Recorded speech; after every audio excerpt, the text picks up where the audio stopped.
Welcome back. I'm Lynn JT, your hypnobirthing practitioner. I'm here because I want to help you birth like a boss. So today we're going to debunk one serious myth about birthing, that lying on your back is the best position to give birth in, whereas actually is probably one of the worst positions you can find yourself in. Now this is video 2 of a 7-part series, so make sure you click on the link below or go to lynnjt.com to get the full series plus all the resources that we're talking about. Okay, so let's jump right back into this section, 3 myths, and we're going to cover the first one. So myth 1, on your back, legs up is the best position for giving birth. Now it's incredible how we just take so many things for granted as being best care. Because of course we all want what's best for baby. So when someone in a white coat says, lie on your back, legs up, we conform, we just tend to. But I want you to be a bit of a rebel for a minute and let's think about this. Now, in all seriousness, how do you do a poo? Now, you don't need to be an anatomist to know the best position for taking a dump. Now, if you are in the woods, there's only one specific way you're going to do that. Think about gravity, etc. Now, if you're going out in the woods, and would you lie down or squat? Now, there's even such a thing as a squatty potty that allows you to mimic the act of squatting while still being on the toilet seat. And this is a great design because it helps to open up your passageway optimally. It mimics nature's design for you to take a dump, for you to be in that squatting position. And it's exactly the same design for your birth canal. Now, your unconscious primal brain knows you better than your conscious mind does.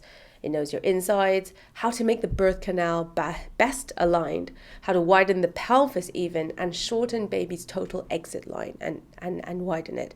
Now, there are loads of exercises and stretches that you can do, which are all fantastic for helping you easily access these positions. I squatted myself. I was on all fours like an animal, that primal mammal we discussed in the first episode, which is what we're trying to achieve. Name me one animal that gives birth on its back.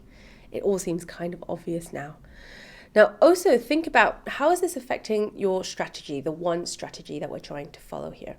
In video 1, I showed you the fear, tension, pain cycle, which you see in the first picture, and how your one strategy should be to get out of that and get into and stay in the confidence, relaxation, peaceful birth cycle. Now, how does lying on your back, legs up, everything on show, surrounded by strangers, walking in and out, making loads of noise, looking and poking at your most private bits in your most vulnerable state, how does that help? How self-conscious would you feel? How safe do you feel? And can you relax at all? Now, would you be able to easily take a poo, do a poo in this position under those conditions? Surely not. This might be a bit of a light bulb moment for you. It was for me, and I hope you're thinking, oh, duh. Well, it's exactly the same for giving birth. There's a reason we like having cubicle toilets, or if we're even if we're in the woods, we don't really want to just go in front of anyone, and we just find a little quiet place with privacy, so you can go easily. Some people even take a newspaper, so they're really relaxed.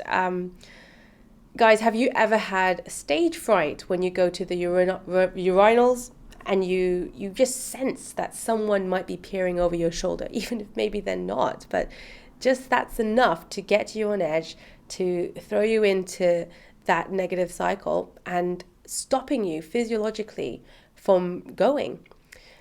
It's because we all need intimacy, privacy, and the sense of being safe to do these natural bodily functions, and birth is just part of that. It's not a condition.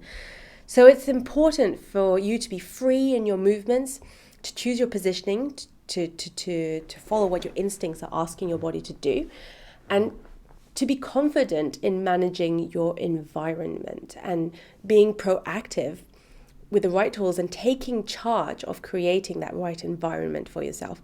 And that's all part of the calm strategy you're trying to follow. So to conclude, you're not crazy if you want to squat, if you feel like going on all fours and wishing that everyone would just wait outside and let you get on with it in your own time, in your own way. it means you're going primal, and that means you're on the right track. So listen to those instincts, and it's your birth, so you have to own it. The only reason why they want you to be on your back is so it's easier for them to look and to observe, but really ask yourself, is there any need for any of this, and what's it doing for me, for my strategy? And it only really makes you more likely to need intervention.